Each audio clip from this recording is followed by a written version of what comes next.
मैं सिर्फ आज 10 पॉइंट बताना चाहता हूं जो आम आदमी पार्टी और केजरीवाल जी ने कहे थे और उसका यथार्थ क्या है। उन्होंने कहा था कि जो लटकते हुए तार हैं, अनसेफ इलेक्ट्रिक वायर्स, उनसे वो मुक्त कर देंगे। आज ये सवाल इसलिए है कि 10 साल उनको सरकार में हो गए, उससे पहले भी 2013 में भी उनकी सरकार रही थी। तो 10 साल से अधिक रहने के बाद दिल्ली में लटकते हुए बिजली के तारों की स्थिति यह है कि 26 वर्ष का एक नवयुवक 23 जुलाई 2024 को उन लटकते हुए बिजली के तारों की भेंट चढ़ गया।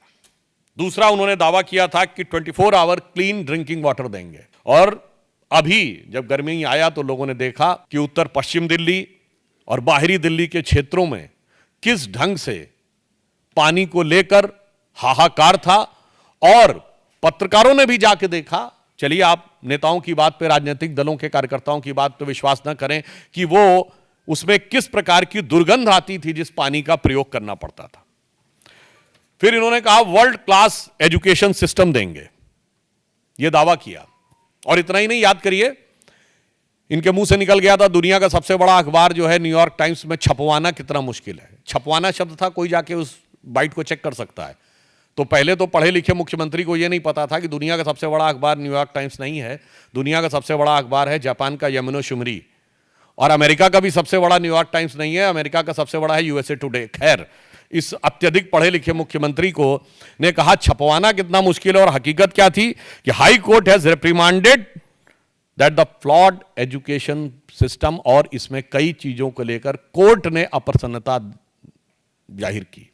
यानी दावा ये और वास्तविकता ये। फिर इन्होंने कहा मेडिकल ट्रीटमेंट को बहुत इंप्रूव करेंगे, और वास्तविकता ये थी कि कोविड के दौरान क्या हाहाकार मचा, और उस हाहाकार के ऊपर ध्यान देने की बजाय प्रचार के ऊपर सारा ध्यान था।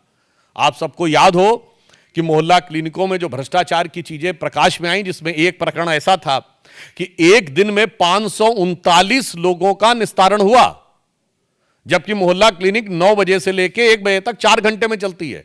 240 मिनट में 539 लोगों का निस्तारण, मतलब 20 सेकंड के अंदर डॉक्टर ने मरीज को देख भी लिया, असेसमेंट कर भी दिया, पर्चा लिख भी दिया, और दवा मिल भी गई। और कौन सी ऐसी मोहल्ला क्लिनिक थी जिसकी इतनी कैपेसिटी थी कि सीसीटीवी फुटेज दिखा जाए कि 539 लोग आके कहां खड़े हो गए थे। यह यथार्थ था। उसके बाद उन्होंने कहा पोल्यूशन फ्री एनवायरनमेंट देंगे। आज स्थिति यह है, इसमें कुछ कहने की जरूरत नहीं है। जिस तरह इस समय जाड़े का मौसम चल रहा है, हाँ, हम ये कह सकते हैं कि हम उनको शुभकामना भी देते हैं। केजरीवाल जी का स्वास्थ्य बेहतर हो गया है।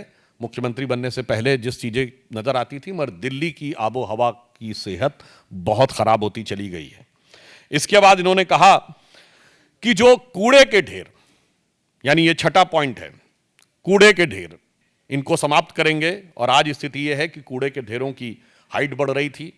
कुतुब मीनार से कुछ मीटर की दूरी के ऊपर, कुछ थोड़ी दूरी के ऊपर जो कूड़े का ढेर है, उसकी हाइट ऐसा समाचारों में आया कि 8 मीटर तक बढ़ गई है।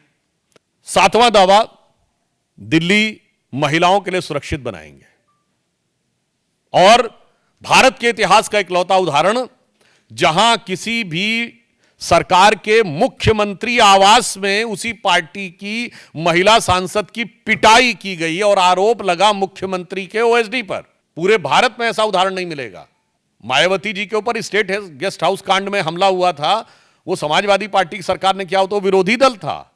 यहां तो सत्ताधारी दल की, अपनी पार्टी की महिला के साथ। और जो कुछ महिलाओं के साथ अन्य चीजें हो रही हैं, वो किसी से कोई छुपा हुआ नहीं है। जो चीज इनके अधिकार में, ये कहते हैं ना कानून व्यवस्था अधिकार में नहीं। अरे भाई, मुख्यमंत्री आवास के अंदर की सारी व्यवस्था तो आपके अधिकार में थी, और मांगने पर सीसीटीवी भी नहीं थे।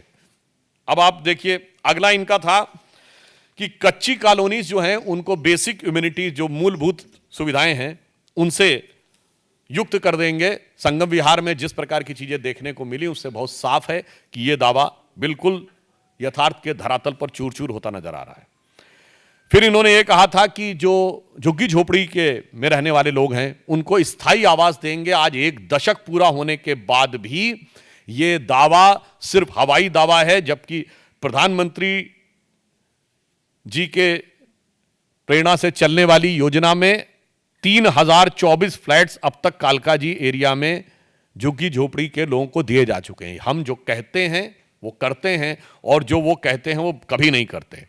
अब यमुना की सफाई, आप सभी को पता है, उनका वीडियो भी अवेलेबल है कि यमुना की सफाई कैसी करेंगे, कि वो नहा के दिखा देंगे। और आज स्थिति है कि वो पास जाने में भी हिचकते हैं।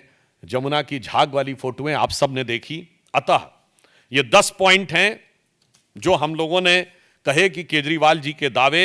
एक, बिजली के तार, दूसरा क्लीन ड्रिंकिंग वाटर, तीसरा वर्ल्ड क्लास एजुकेशन सिस्टम, चौथा स्वास्थ्य की बेहतर सुविधाएं, पांचवां पर्यावरण प्रदूषण, छठा गंदगी के ढेर, सातवां महिला सुरक्षा, आठवां कच्ची कॉलोनियों में बेसिक फैसिलिटीज, और नवां झुग्गी झोपड़ी के लोगों को मकान, और 10वां यमुना की सफाई।